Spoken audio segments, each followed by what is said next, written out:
The day in the life, dating masaya, ngayon malungkot na. You know what I mean, guys? It's not about your relationship, it's about your life. Yes, guys, true, your life. Because dating masaya kayo, ngayon malungkot na. I mean, dating mga bata pa kayo, nagkasama-sama pa kayo. Nung lumalaki na tayo, edi wala yung na. Yung iba nasa malayong lugar. But don't worry, balang araw magkakasama din kayo. Part ng buhay natin ang lungkot at maraming mga problema. Sinusubukan lang tayo kung masusolusyonan ba natin lahat ng ating mga problema.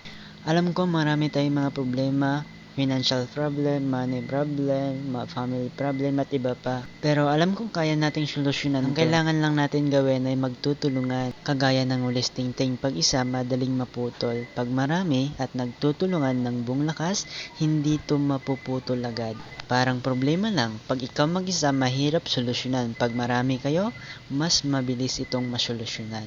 Pero kung ikaw yung problema, hindi maghanap ka ng solusyon, ganun lang kasimple ang buhay. Pag ayaw ng isang tao sa'yo, hayaan mo lang sila. Dahil kung gusto ka nilang kausapin, pupunta at pupunta yan sa'yo. Pag ayaw nila sa'yo, wag mo silang habulin, hindi ka aso para habulin mo sila. Pakawalan mo na sila kung saan sila masaya, hindi wala tayong magagawa.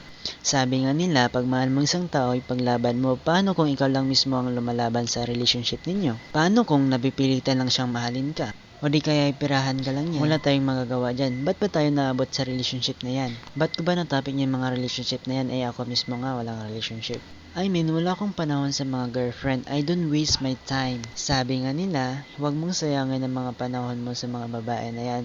Dahil ang babae, marami pang babae sa mundo. Hindi lang isa, hindi ka mauubusan. Dahil may goal ako sa buhay. Ang goal ko sa buhay ay makapagtapos ng pag-aaral at makapag-ibang bansa. Yes, aalis tayo dito sa Pinas dahil sa Pinas, mababa yung sahod. Doon sa ibang bansa, medyo mataas yung sahod. So, doon tayo sa mas malaki. Kaya kung gusto mong matupad lahat ng mga pangarap mo, simulan mo na ngayon. I said to myself, hindi pa huli ang lahat para maabot ko lahat ng mga pangarap ko. Kaya kung napanood mo man to ngayon, simulan mo nang tuparin lahat ng mga pangarap mo sa buhay. Dahil ako mismo, naniniwala ko sa'yo na kaya mong tuparin lahat ng mga pangarap mo sa buhay. Huwag kang maniniwala sa mga sasabihin ng mga tao. Maniwala ka sa kakayahan mo, maniwala ka sa sarili mo. Huwag mo silang paniwalaan. Dahil hindi sila gumagawa ng paraan para ikakayaman mo. Ikaw mismo ang gumagawa ng paraan para yumaman ka. Kaya kung sinasabihan ka man nila na hindi nakakatulong sa pangarap mo, hayaan mo na lang sila. Sabihin na lang natin na pinatulan mo sila. Anong mangyayari? Diba, mas lalong lumalaki yung gulo. Kaya hayaan mo silang naiitin ka, hayaan mo silang i-judge ka. Isa lang masasabi ko sa'yo, maniwala ka sa sarili mo, maniwala ka sa kakayahan mo, alam kong kaya mo yan. Marami pa rin mga tao, mga naninira ng buhay ng mga tao, no?